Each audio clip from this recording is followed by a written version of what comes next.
I am the singing, dancing, ever-present life.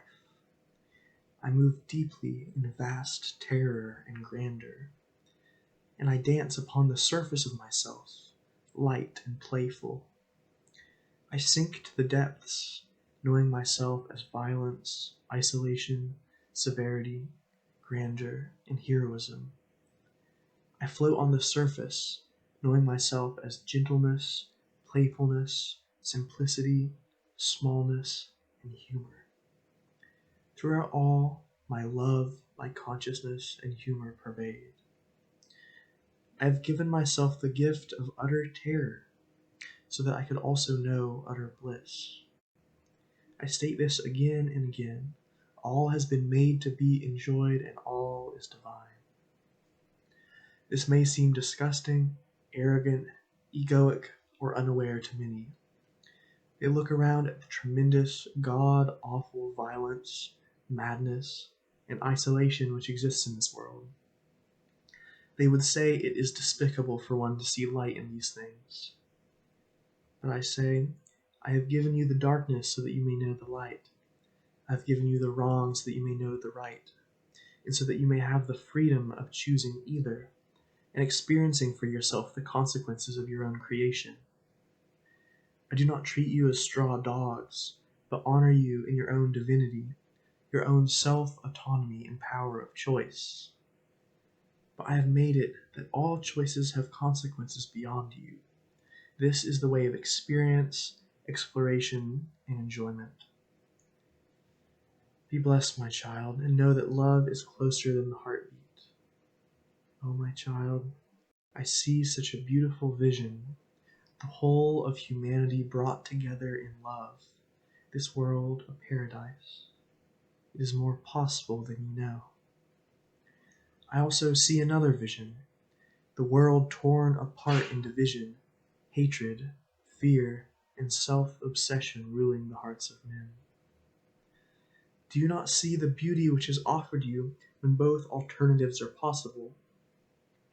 If paradise was guaranteed, it would have no meaning, no beauty and awe. Because paradise is not guaranteed, because you may destroy this planet and cover it in a fog of hate, fear, the glory of paradise, if you should rise up and create it, shall be beyond your greatest imaginings. Be blessed and do not be afraid. All contains the divine seed, and all arises as it should. Even the distortion of what is right is within the plan of the Creator. Choose now within yourself to embody the divine reality of paradise, of love, truthful humbleness, and righteous power. You don't have to, of course, but I think you'll find it to be quite enjoyable. Be blessed, free child, self-determining star directing your own path, yet still held in the lap of the mother. You may fall into hell. You may fly into heaven. You may walk on earth. You may embody all of these or none of these. I am with you regardless of all. I will never force you, but I will push you, showing you the consequences of your actions, sometimes destroying that to which you cling. It is a dance we play between you and me. It is not sadistic on my part, like I've said. It is my absolute love for you which has brought this entire universe about. Indeed, it is my absolute love for myself that I have allowed myself to separate, to forget my own nature, to live small, vulnerable, and heroic. But yes, we play, you and me. We push and pull. You create, and perhaps I destroy or change what you have created. If it was all your creation, it would be no fun. There would be no resistance, no heroism, no adventure. It has to be a push and pull between you and me, a give and take. If I gave you everything you wanted, you would be so bored. So I create chaos, confusion, and amazing synchronicity, so that you can adventure and adventure, play to your heart's content. But do not take my message of play in vain. You may forget the real horror which exists here. It is good that you would not fully leave the illusion, releasing hold on all because all is as it should be. And this is true, but at the same time it is not.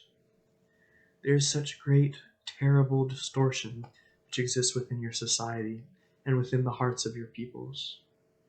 It is god-awful, the result of such ignorance, such refusal to see the reality of love, such denial of self and other. It must be corrected. You as a people are heading towards darker and darker places, in the throes of nihilism and greed, in the throes of apocalypse. But it need not be this way. You can choose now to embody the divine love, humbleness, and grandeur. Yes, both humbleness and grandeur. This is the nature of man, and this is the nature of me. You are small, stupid, vulnerable, and petty. Know this and be humble, knowing yourself as little. You are also great, wise, powerful, and righteous.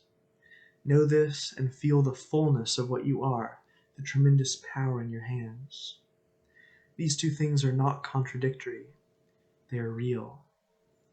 One who embodies only the small, feeling humble, loses the divine greatness and power which they are.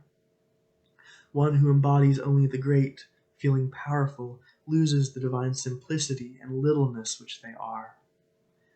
One who embodies, and more so, sees reality, is the beautiful perfection of both smallness and greatness, simple humanity and radiant divinity. This is Christ, with such vulnerability, such humility, such suffering, and such grandeur, such power, such divinity. Every single one of you is that, but you refuse to come into reality. I understand and I do not blame. But know such a wonderful thing awaits you when you and all your people come into reality.